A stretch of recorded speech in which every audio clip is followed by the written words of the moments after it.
दोनों जो मार्ग हैं उस परम को जानने के, भक्ति का और ज्ञान का, दोनों में ही समर्पण पर पहुंचना ही पड़ता है। भक्ति में व्यक्ति पहले ही समर्पण कर देता है उस परमात्मा के प्रति। एक बात समझ में आती है कि जब समर्पण करना ही है तो ऐसा ही आज किया, ऐसा ही कल किया, पहले ही अपने आप को उसके चरणों में झुका देता है। फिर ज्ञान का जो मार्ग होता है उसमें ईश्वर की सुविधा नहीं है, भगवान की धारणा नहीं है। ज्ञान के मार्ग में ध्यान ही तुम्हारी साधना है, लेकिन अंततः ज्ञान के मार्ग में भी समर्पण तो करना ही पड़ता है। उस परम अस्तित्व के प्रति समर्पण करना पड़ता है। पर अब वो जो समर्पण है वो तुम्हारा श्रद्धा से नहीं आया, तुम्हारे बोध से आया, तुम्हारे संदेह से आया, तुम्हारे विश्लेषण से आया। पर अंततः समर्पण उसमें भी होता है। केवल ज्ञान ही बच जाता है, व्यक्ति समाप्त हो जाता है, अहंकार समाप्त हो जाता है। अब एक बात देखो, तुम व्यक्ति अक्सर ये सोचता है कि हमेशा अपने से बड़े के प्रति, अपने से ऊंचे के प्रति, जो भी तुमसे ज्यादा है उसके प्रति तुम सर झुकाते हो, उसे नमन करते हो, और तुम सोचते हो कि मुझ में तो बिल्कुल अहंकार नहीं है, मैं तो इसके सामने सर झुका रहा हूं, इसकी पूजा कर रहा हूं, उसके चरणों में सर रख रहा हूं। पर मेरे शब्दों पे ध्यान देना, मैंने कहा अपने से बड़े के प्रति। वो बड़ा किसी भी तरीके से हो सकता है, तुमसे धनी, तुमसे पद में बड़ा हो, तुमसे उम्र में बड़ा हो, तुमसे ज्ञान में बड़ा हो, किसी भी रूप में तुमसे बड़ा हो। बड़ा होने का अर्थ क्या होता है? बड़ा तुम किसे मानते हो? बड़ा तुम उसे मानते हो जो तुम होना चाहते हो और वो है। समझ रहे हो मेरी बात? जिस अवस्था में तुम खुद को देखना चाहते हो पर वो दूसरा व्यक्ति उस अवस्था में है, तुम उस अवस्था को नमन कर रहे हो, तुम अपने आप को उस अवस्था में देखना चाहते हो, इसलिए तुम उस व्यक्ति को नमन कर रहे हो। अगर मैं ये कहूं कि तुम अगर किसी भविष्य की कल्पना करते हो तो वैसे करते हो, तो तुम अपने ही भविष्य को नमन कर रहे हो, तुम उस व्यक्ति को नमन नहीं कर रहे हो। सोचो कभी तुमने ऐसा? तुम उस व्यक्ति को नमन नहीं कर रहे हो, तुम अपने ही किसी स्वरूप को नमन कर रहे हो। फिर तुम ये सोचते हो उस नमन को करके कि भाई मैंने तो अहंकार छोड़ दिया, मैंने तो इसके चरणों में सर झुका दिया। पर तुमने किसी के चरणों में सर नहीं झुकाया, तुमने अपने ही चरणों में सर झुकाया, क्योंकि तुम वैसा बनना चाहते हो, इसलिए तुमने सर झुकाया।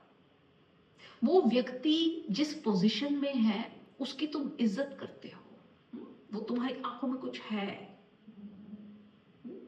इसलिए तुमने सर झुकाया।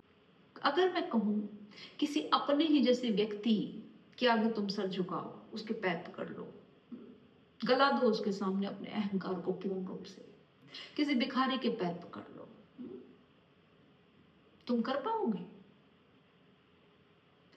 अपने ही जैसे या अपने से नीचे व्यक्ति के आगे तुम कभी सर नहीं झुकाओगे, क्योंकि कोई कारण नहीं मिलता, तुम वैसा होना नहीं चाहते, तुम अपने आप को भविष्य में वैसा नहीं देखना चाहते, तुम उसे निकृष्ट आंखों से देखते हो, घृणा की आंखों से देखते हो, नीचा देखते हो, कीड़े मकोड़े जैसा देखते हो। तुम किसी को दान मान देते हो तो बस ये करने के लिए देते हो कि वो व्यक्ति आगे जाए, बात समाप्त हो, या उसमें तुम्हारा अहंकार फूलता है। क्यों? क्योंकि तुम उससे बड़े हो। पर अगर मैं तुमसे ये कहूं कि तुम उस व्यक्ति के सामने सर झुका दो, उसके पैर पकड़ लो, उसे देवता मान लो, तो तुम वैसा नहीं कर सकते। कर भी लो किसी कारणवश, मजबूरीवश, दुनिया में दिखाने के लिए कि देखो ये तो गरीबों के पैर धोता है, उनके साथ बैठकर खाना खाता है, उनके साथ झाड़ू मार रहा है, उसमें कारण दूसरा है। उसमें तुम्हारा अहंकार ये बल खाता है कि देखो मैं तो ऐसा भी कर सकता हूं, मेरे विचार तो इतने ऊंचे हैं कि मुझे ये भेद भी नहीं है। पर तुम्हारा भीतर तो ये जानता है कि ये सत्य नहीं है। असल में तो तुम्हारे अंदर मेरे ये कहते ही कि इस व्यक्ति के, जो तुम्हारे ही साथ ऑफिस में काम करता है, या मान लो तुम्हारे स्कूल का चपड़ासी है, तुम इसके पैर पकड़ लो। अगर मैं तुम्हें ये कहूं तो तुम कहोगे कि तुम्हारा दिमाग खराब है, मैं इसके पैर क्यों पकड़ूं, ये तो मेरे जैसा है, ये तो मुझसे भी नीचे, इसमें ऐसी कौन सी खास बात है, ये तो बिल्कुल साधारण आदमी है। अब एक बड़ी मजे की बात है, जब तुम एक साधारण व्यक्ति को साधारण बताते हो, तब तुम अपने आप को साधारण बता रहे हो, अपने आप को निम्न कर रहे हो। क्यों? क्योंकि तुम वैसे ही हो। तुम उस व्यक्ति को निम्न नहीं कर रहे हो, तुम अपने को निम्न कर रहे हो, तुम अपने को क्रिटिसाइज कर रहे हो कि भाई ये तो मेरे ही जैसा है। तो उसका क्या मतलब हुआ? अगर उसमें कोई खास बात नहीं है तो इसका मतलब ये भी है कि तुम में भी कोई खास बात नहीं है। आदमी आत्मविरोधी है। जब तुम अपनी ही इज्जत नहीं कर सकते हो, अपने जैसे ही किसी की इज्जत नहीं कर सकते हो, तो सत्य की इज्जत कैसे करोगे तुम? क्योंकि सत्य तो सब में है। बातें करते हो तुम समर्पण की, सत्य के प्रति समर्पण की, ईश्वर के प्रति समर्पण की। भाई ईश्वर क्या है, भगवान क्या है? वो मनुष्य की परम कल्पना है, परम सुसज्जित कल्पना है। लेकिन सत्य तो अति साधारण है, अति सरल है, अति सरल है।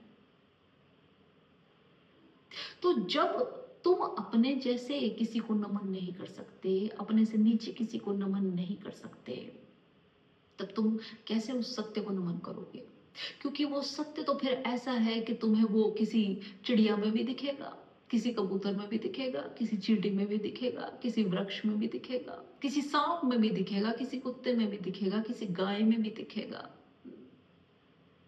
तुम्हारे नौकर में भी दिखेगा, जमादार में भी दिखेगा, माता पिता में भी दिखेगा, बॉस में भी दिखेगा, सब में दिखेगा।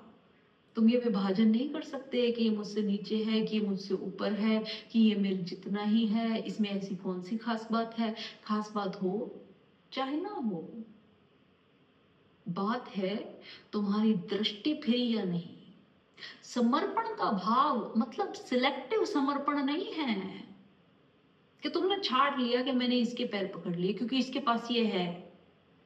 होता रहे। अगर तुम्हारे भीतर समर्पण हुआ तो वो सबके प्रति होगा, इस पूरे अस्तित्व के प्रति होगा। जब तक ये छाट गांठ चल रही है तब तक ये मत सोचना कि तुम समर्पित हो गए। नहीं नहीं नहीं, तब तक तो तुम्हारा अहंकार ही बोल रहा है, तुम कहाँ बोल रहे हो। तुम्हारा अहंकार है तो तुम्हें समझा रहा है कि भाई इसके पैर पकड़ो, इसके मत पकड़ो, इसे नमस्ते करो, इसे मत करो, ये तुम्हारे काम का है, ये तुम्हारे काम का नहीं है। जब तक एक आंख ना हो जाए, एक दृष्टा ना हो जाए, सब में ही एक चीज नजर आए, तुम्हें कोई विभाजन बचे ही ना, एक ही करुणा की लहर दौड़े तुम्हारे भीतर, उसे तुम समर्पण कहते हो। समझे मेरी बात? अब वो समर्पण किसी भी मार्ग से हो, अंततः होता समर्पण ही है, चाहे वो भक्ति के मार्ग से हो, चाहे वो ज्ञान के मार्ग से हो। अब भक्त जब परमात्मा के प्रति समर्पण करता है तब उसका मतलब क्या है? क्या है उसका मतलब? कि वो सब में उस परमात्मा को ही देखता है। ज्ञानी जब समर्पण करता है, अंततः जब सिर्फ ज्ञान ही बच जाता है, वो बचता ही नहीं, तब उसका समर्पण का अर्थ क्या है? कि वो इस अस्तित्व के प्रति समर्पण करता है। वो खो गया कहीं, वो अब नहीं है। अब वो जहां देखता है बस इस अस्तित्व का ही फैलाव देखता है, बस इस अस्तित्व में ही खुद को देखता है। वो अकेला खुद बचा और कुछ नहीं बचा, और वो खुद के प्रति ही समर्पित हो गया। अभी बात सोचने में थोड़ी अजीब है, खुद के प्रति समर्पित हो गया।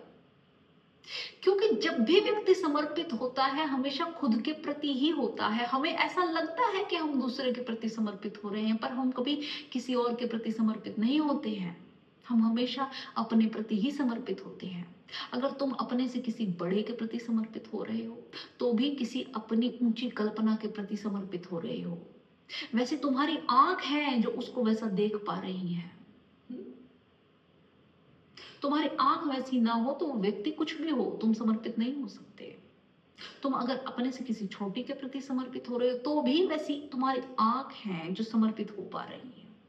तुम हमेशा अपने प्रति ही समर्पित होते हो क्योंकि तुम ही हो, कोई और नहीं है इस दुनिया में जिसके प्रति तुम समर्पित हो रहे हो। तुम ही हो हर जगह, तुम्हारा ही फैलाव है। ये बोध ज्ञानी का है। और भक्त का बोध क्या है कि हर जगह परमात्मा ही है।